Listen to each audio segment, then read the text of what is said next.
तो मैं उससे अपने को इनकार भी नहीं करता हूँ कि मैंने नहीं गाया, मैंने गाया। और उस दौर में जो चल रहा था वो मैं नहीं गाता तो आज मैं हो सकता है कि मुझे नहीं पहचान मिलती।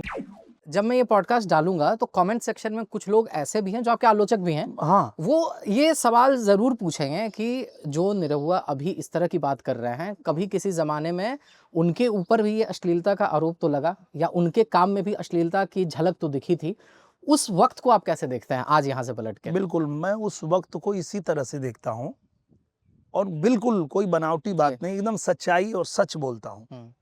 हम लोग जहाँ पैदा हुए किसान के घर में, और जिस समय हमारे पिताजी रिटायर हुए, उनका देहांत हो गया और मैं गायकी शुरू किया, घर में मैं ही बड़ा हूँ, तो शुरुआत तो मैंने देवी गीत से ही किया। ये मुझे कोई नहीं बोल पाएगा कि आप पहले ही होली गाते, नहीं। मैंने देवी गीत गाया, फिर मैंने निर्गुण गाया, चलता नहीं था, कुछ होता नहीं था, फिर मैंने निरहुआ सटल रह गाया।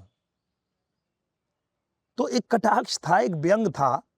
और आप जरूर, और मैं अपने ऑडियंस को भी कहूंगा कि आप भी एक बार जरूर, अभी वो गाना है यूट्यूब पे, टी सीरीज का गाना है, आप उसमें पहनावा देख लीजिएगा, आप उसमें स्टेप्स देख लीजिएगा, कहीं आपको कुछ वल्गैरिटी अगर दिखेगी तो आप बोलिएगा, क्योंकि आज तक वही कहा जाता है कि आप भी तो गाय निरहुआ सटल रहे। तो एक सटायर था और उस परिवेश को लेके था कि एक समय ऐसा था कि जब किसी की शादी होती थी और घर के सभी लोग जो है सो जाएंगे, तो मतलब पति अपनी ही पत्नी से तब मिलेगा, चुपके से, चोरी से मिलेगा, जो कि गांव में होता भी है, वही रियलिटी एक कल्चर थी। हाँ। फिर जब मैं कलकत्ता से पढ़ाई खत्म करके आया तो मैं देख रहा था कि वो बदल रहा है। जो लोग आंगन में जाते नहीं थे, मर्दों को अलाउड ही नहीं था आंगन में, वही घरवे में खाला नहाला नहीं क्यों से तनिको लजाला है। राइट। संगी साथी यार सबसे कटल रहे, दुल्ही रहे, बीमार निरहुआ सटल रहे।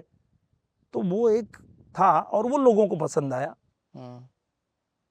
तो मैं उससे अपने को इनकार भी नहीं करता हूं कि मैंने नहीं गाया, मैंने गाया। और उस दौर में जो चल रहा था वो मैं नहीं गाता तो आज मैं हो सकता है कि मुझे नहीं पहचान मिलती, मुझे नहीं अगर, क्योंकि आप अगर पॉपुलर नहीं होंगे तो आपकी पूछ और जगह नहीं होगी। करेक्ट। तो जब मैं उस गाने से पॉपुलर हुआ और मुझे जब स्टेप बाय स्टेप मुझे करने का अवसर मिलने लगा, तो साथ में ना मुझे एक चीज और आई, जिम्मेदारी भी आने लगी कि पहले तो मैं सिर्फ गा रहा था और अपने गांव में बैठ के गा रहा था। उसके बाद जब मैं मुंबई आया तो पता चला कि मेरे सामने पत्रकार भी आ रहे हैं, सवाल भी हो रहा है मेरे से कि आप ये काम किए, आपने ये किया, इससे समाज को क्या संदेश जाएगा। तो मेरे को लगा नहीं नहीं नहीं, अभी ये सब भी ध्यान रखना पड़ेगा। तो हम फिर उस तरह से ध्यान रखना भी शुरू किए और कोशिश यही रही कि जितना बढ़िया से बढ़िया मतलब फिल्म बने, पारिवारिक फिल्म बने। और एल्बम से तो दूरी ही बना लिया मैं, उस मतलब उस कंपटीशन से ही बाहर हो गया कि मुझे, क्योंकि वो जो कंपटीशन वहां था, मुझे पता था कि इसमें रहेंगे तो एक कुछ गाएगा तो दूसरा उससे ज्यादा चलने के लिए उससे भी गिरा हुआ कुछ गाएगा, तीसरा उससे भी गिरा गाएगा, तो कहाँ तक गिरेंगे। फिर मैंने एक होली गाया था कि दुनिया चांद पे पहुंचल कबले अटकल रहबा चोली में, छोड़ा फुहर कम बढ़िया कुछ गावा लोग होली में। क्या बात? दुनिया चांद पे पहुंचल कबले अटकल रहबा चोली में। होली का मतलब सिर्फ चोली ही गाओगे, ये चीजें भी मैंने फिर गाया और प्रयास है। अभी देखिए आगे मुझे लगता है कि आपदा में जो कहते हैं ना कि अवसर होता है, ये जो कोरोना आया था उसने इतना बड़ा अवसर दे दिया है भोजपुरी को कि वो थिएटर जो आपने बात कही, फ्रंट बेंचर के लिए जो फिल्में बनती थी ना, अब वो फ्रंट बेंचर के लिए फिल्में इसलिए नहीं बनती है कि वो थिएटर में लगती ही नहीं है। अब फिल्में बनती है टेलीविज़न के लिए और वो ऑडियंस घर में अपने बेडरूम में बैठ के अपने परिवार के साथ उस फिल्म को देख रही है।